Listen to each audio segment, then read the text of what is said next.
Seperti rusa rindu, sungaimu jiwaku rindu engkau. Kala Tuhan hasrat, hatiku ku rindu menyembahmu.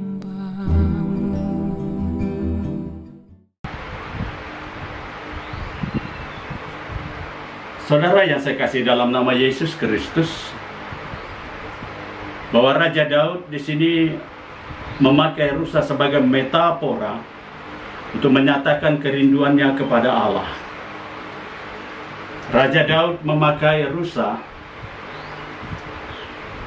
sebagai metafora untuk menyatakan kerinduannya kepada Allah. Mengapa rusa? Bapak Ibu Saudaraku yang saya kasih dalam nama Yesus Kristus,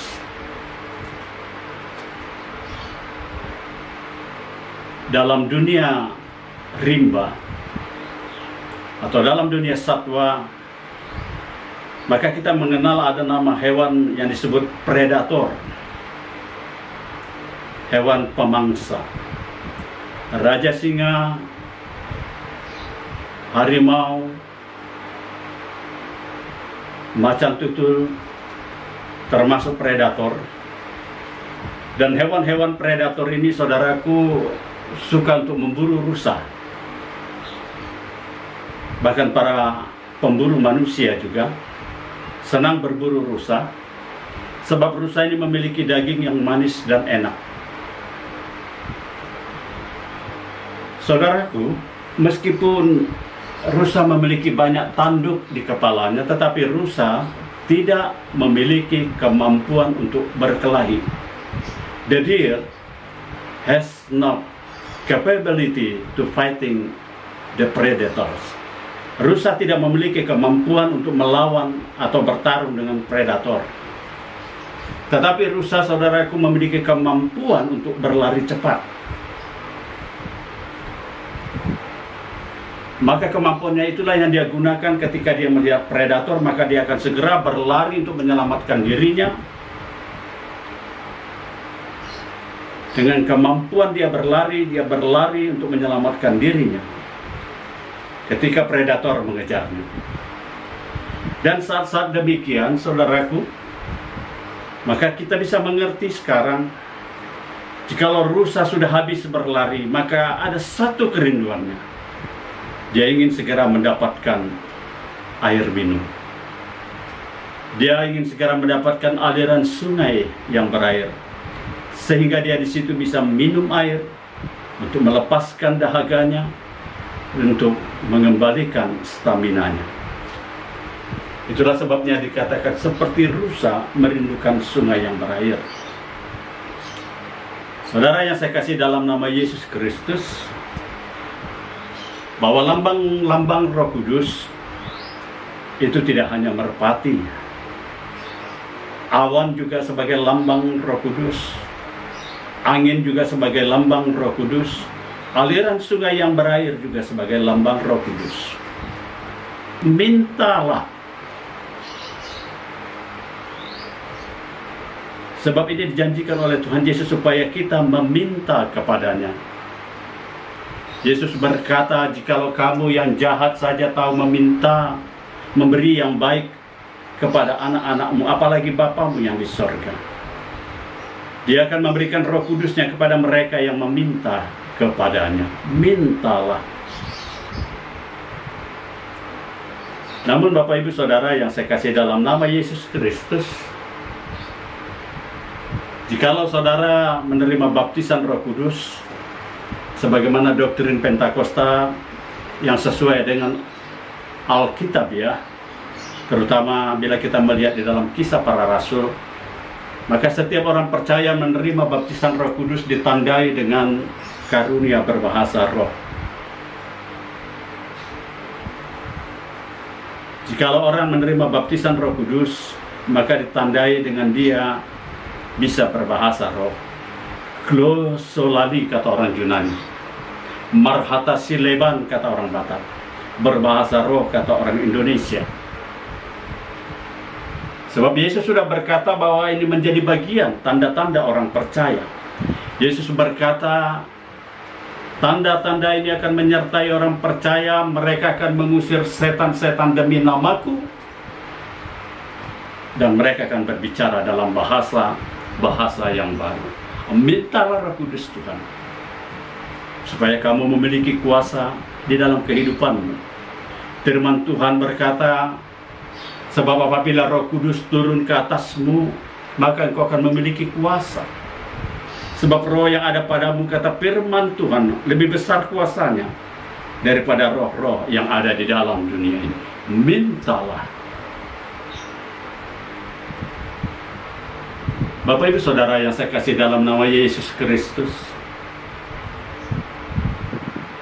saya teringat apa yang ditulis oleh Injil Yohanes pasal yang ke-14 tentang ketika Yesus memasuki kota Sikar di Samaria dan bertemu dengan seorang perempuan Samaria di dekat Sungai Jakub.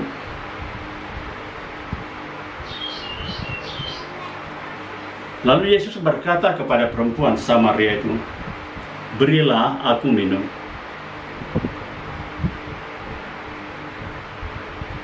Dan perempuan Samaria itu sangatlah heran, sebab pada masa itu orang-orang Yahudi dengan orang-orang Samaria sudah memiliki perseteruan selama berabad-abad yang diwariskan dari generasi ke generasi. Orang-orang Yahudi sangat membenci orang Samaria.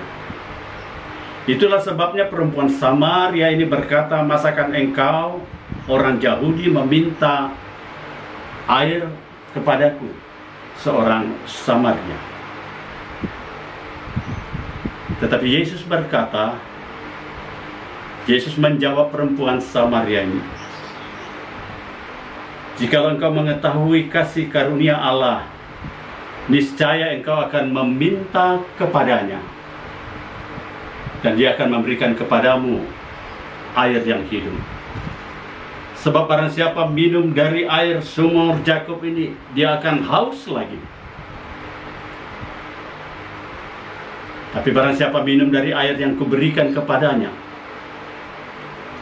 maka dia tidak akan haus lagi. Sebaliknya,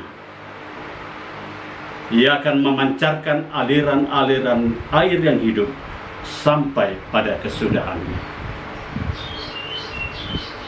Tahukah saudara apa yang Yesus maksudkan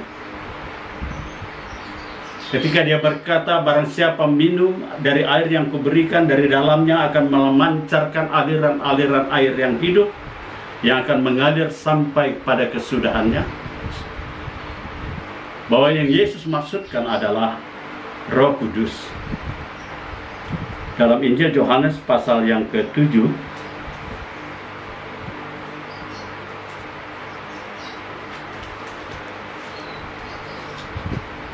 dalam ayat yang ke-37 sampai 39 dikatakan demikian. Dalam perikop ayat sumber hidup, "Dan pada hari terakhir, yaitu pada puncak perayaan itu, Yesus berdiri dan berseru, 'Barang siapa haus, baiklah ia datang kepadaku dan minum.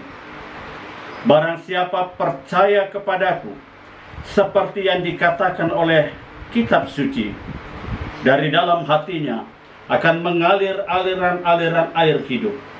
Yang dimaksudkannya ialah Roh Kudus yang akan diterima oleh mereka yang percaya kepadanya. Yang dimaksudkannya, kata firman Tuhan, ialah Roh Kudus yang akan diterima oleh mereka yang percaya kepadanya." Puji Tuhan.